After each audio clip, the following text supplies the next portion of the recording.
Halo semuanya, pada video ini kita akan belajar dan membahas mengenai peluang dan tantangan tata kelola dan sistem pengendalian internal pada PT Pertamina.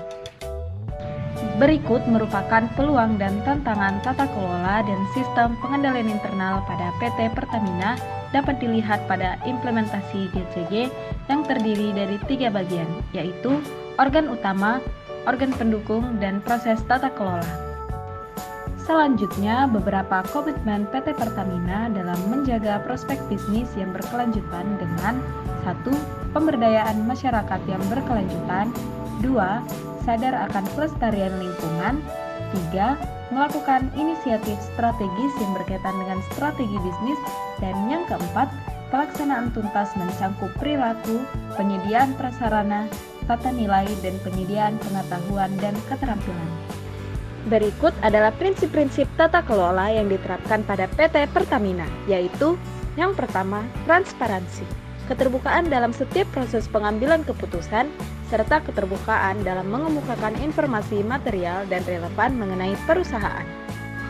Yang kedua, akuntabilitas, kejelasan fungsi, pelaksanaan, dan pertanggungjawaban organ perusahaan sehingga proses pengelolaan pada perusahaan dapat terlaksana secara efektif. Yang ketiga, pertanggungjawaban, kesesuaian dalam proses pengelolaan perusahaan terhadap peraturan perundang-undangan yang berlaku serta prinsip-prinsip korporasi yang sehat. Yang keempat, kemandirian, suatu keadaan dari perusahaan yang dikelola secara profesional tanpa benturan kepentingan serta pengaruh tekanan dari pihak manapun yang tidak sesuai dengan peraturan perundang-undangan yang sudah berlaku serta prinsip-prinsip korporasi yang sehat. Dan yang kelima, kewajaran, keadilan dan kesetaraan dalam memenuhi hak-hak pemangku kepentingan yang timbul berdasarkan perjanjian dan peraturan perundang-undangan yang telah berlaku. Selanjutnya adalah sistem pengendalian internal yang efektif. COSO mengatakan bahwa sistem pengendalian internal yang efektif terdiri dari 5 komponen. Yang pertama, lingkungan pengendalian, yang menilai kemampuan perusahaan untuk meyakinkan dan bertanggung jawab pada reliabilitas laporan keuangan. Yang kedua, penilaian resiko, yang mengidentifikasi resiko internal maupun eksternal. Yang ketiga, aktivitas pengendalian, sebuah peraturan yang memberikan keyakinan bahwa tujuan sudah berjalan secara efektif. Yang keempat, informasi dan komunikasi. Informasi yang didapat seharusnya berjalan sesuai jalur koordinasi agar terhindar dari miskomunikasi. Dan yang terakhir, adanya pemantauan, yang memantau kelancaran dan jika terdapat pemantauan berkelanjutan, dapat melalui pelatihan yang tepat dan pengawasan secara terus-menerus serta efektivitas dalam pengimplementasiannya. Definisi COSO Framework dalam mengelola pengendalian internal merupakan proses yang bertujuan mengidentifikasi dan meminimalisir malpraktik keuangan dengan menetapkan sistem pengendalian internal pada proses organisasi, melibatkan dewan direksi, manajemen, dan personel untuk mencapai tujuan efektivitas operasional, kendala pelaporan keuangan, dan kepatuhan terhadap aturan dan regulasi. Manfaat dari penerapan COSO Framework dalam mengelola pengendalian internal pada PT Pertamina, bahwa struktur pengendalian internal membantu merancang sistem yang terorganisir. Dalam hal ini, manajemen PT Pertamina dapat membuat keputusan strategis yang lebih tepat, melindungi reputasi perusahaan dari skandal, dan efisien mengelola risiko untuk mencapai tujuan bisnisnya. Berikut merupakan keterbatasan yang berdampak pada keberhasilan operasional PT Pertamina. Yang pertama, risiko finansial.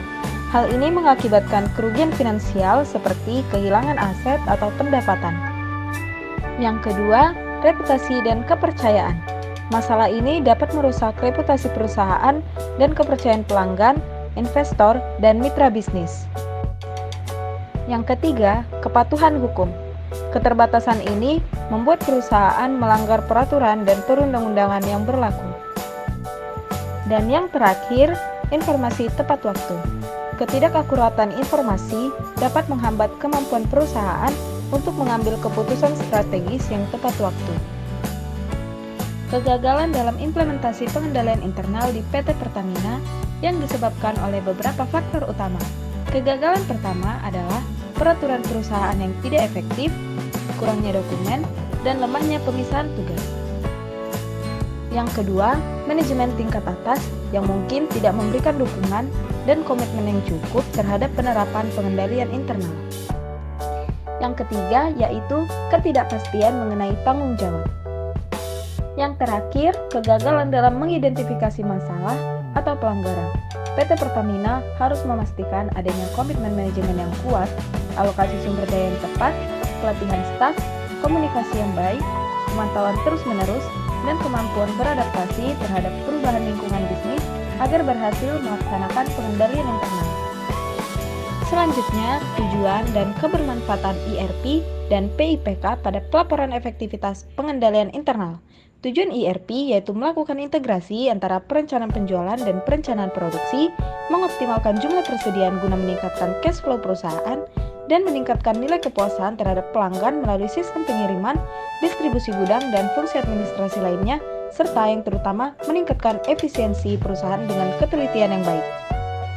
Kebermanfaatan penerapan PIPK antara lain, yang pertama, meningkatnya efektivitas dan efisiensi operasi. Kedua, meningkatnya kualitas tata kelola dan sistem pelaporan keuangan. Ketiga, meningkatnya keandalan laporan keuangan. Keempat, terjaganya kepatuhan terhadap hukum dan peraturan perundang-undangan.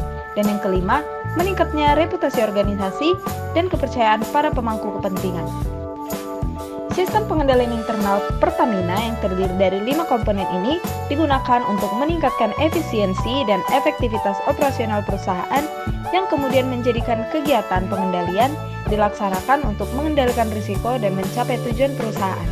Sistem pengendalian internal sebaiknya dibuat secara dinamis dan sesuai dengan keadaan perusahaan. Inilah beberapa fungsi pengendalian internal. Yang pertama, ada pengendalian preventif yang diterapkan oleh pihak manajemen sebelum ada masalah yang timbul. Contohnya, dengan pembuatan aturan-aturan selama melaksanakan aktivitas perusahaan. Yang kedua, pengendalian detektif bertujuan mengetahui masalah yang muncul selama operasional perusahaan berjalan. Contohnya, adanya kegiatan pengauditan yang dilakukan secara rutin. Yang terakhir adalah pengendalian korektif, digunakan dalam mengidentifikasi, memperbaiki, dan memulihkan masalah. Contohnya seperti memperbaiki kerusakan pada sistem operasional perusahaan.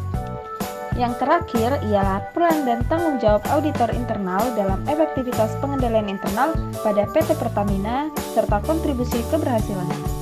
Kebijakan manajemen menentukan siapa yang bertanggung jawab atas audit internal dengan tujuan mencegah human error, penipuan, dan penyalahgunaan wewenang.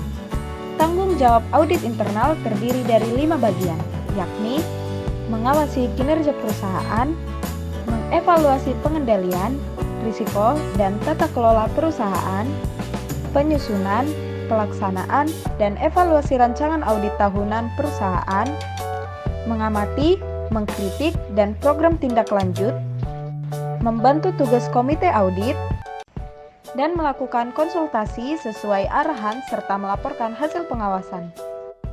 Kontribusi keberhasilan audit internal dapat dicapai apabila auditor bertindak dengan integritas, objektivitas, loyalitas, serta profesionalisme, adil tanpa dipengaruhi faktor lain, menjaga kerahasiaan dan privasi perusahaan, kompeten dan kerap meningkatkan ilmu, dan berkolaborasi dalam penugasan dan tanggung jawab audit internal. Terima kasih sudah menonton video ini hingga akhir. Semoga apa yang disampaikan dapat dipahami dan bermanfaat.